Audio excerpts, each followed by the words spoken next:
Bonjour, ici Daniel Dargy, ingénieur de chez Construction Daniel Dargy.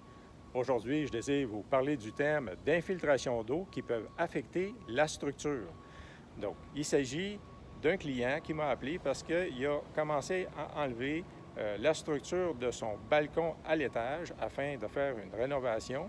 Et en enlevant le dessus du balcon, il s'est aperçu que les solives étaient affectées par l'eau et en enlevant quelques pièces de maçonnerie, il s'est aperçu qu'aussi la structure à l'arrière de la maçonnerie, qu'on appelle pièce sur pièce ou carré de bois, était aussi pourrie, sérieusement endommagée. Donc, il m'a demandé de venir sur place pour voir quelle intervention qu'il faut faire. Est-ce qu'il faut remplacer la structure d'une façon partielle? Est-ce qu'il faut faire des modifications quelles qu'elles soient?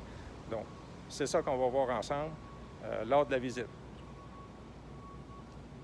Donc, suite à l'inspection, qu'est-ce que j'ai pu constater? C'est que, premièrement, derrière la maçonnerie, ici à l'étage, effectivement, le bois, le carré de bois, pièce sur pièce, est sérieusement endommagé dans la section qu'on a pu dégager de maçonnerie. Il va falloir ouvrir par section. J'ai demandé au client de dégarnir avec son maçon toute la section de la porte ici qu'on voit à l'étage. Et on va réévaluer au fur et à mesure. On ne peut pas ici, à l'étape qu'on est, même si je suis ingénieur, même si vous engagez un quelconque spécialiste, évaluer juste en regardant la maçonnerie comme ça de l'extérieur. Ils ont déjà fait une bonne action, c'est d'enlever quelques pièces de maçonnerie. On voit que c'est contaminé, que c'est pourri sérieusement.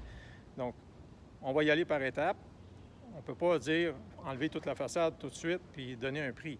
Je sais que ce n'est pas agréable, que souvent on veut avoir leur juste tout de suite, mais c'est bon d'y aller par étapes. Pour ce qui est des solives à l'extérieur qui dépassent en porte-à-faux, qui servent de structure pour le balcon, eux, il va falloir nécessairement les remplacer, les enlever, et puis d'en installer de nouvelles qui vont être fixées à l'intérieur, qui vont servir de structure. Le client m'a demandé, est-ce qu'on peut, parce qu'à cause du budget, c'est beau de dire on remplace, on remplace, on remplace, puis on découvre, puis au bout de la ligne, c'est comme faire un chèque en blanc. Écoutez, il y a plusieurs choses, là. Le côté structure, c'est sûr que même si le carré de bois est affecté, la maison ne va pas tomber. Mais il n'y a pas juste ça. Il n'y a pas côté juste structure, il y a aussi moisissure. Est-ce que les gens sont prêts à vivre avec des risques qu'il va y avoir de la contamination, des fongicides, ça peut affecter la santé. Il y a des enfants, il y a un enfant qui demeure là, des adultes, jusqu'à quel point c'est contaminé? On ne sait pas. Donc, vous voyez, il y a côté structure, il y a côté moisissure, fongicide. Après, bien, il y a le côté, si vous refermez ça, même s'il n'y a pas de danger structurellement imminent, si vous refermez ça parce que vous n'avez pas le budget ou que vous ne voulez pas investir, même si vous l'avez, bien, vous allez refermer ça, puis après, ça va être peut-être interprété comme vice caché.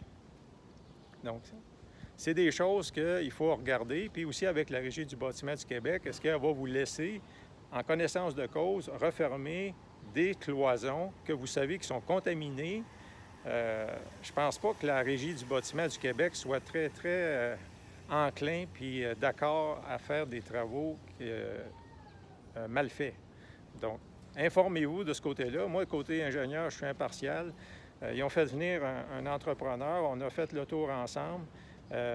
Il m'a laissé parler, puis son estimé a été à 98 % exactement la même chose que moi, même si on ne s'est pas parlé avant. Donc, c'est important de faire venir un ingénieur impartial pour vous donner l'heure juste, son opinion et comparer avec les estimations des entrepreneurs. Donc, je vous conseille ça, c'est très recommandé.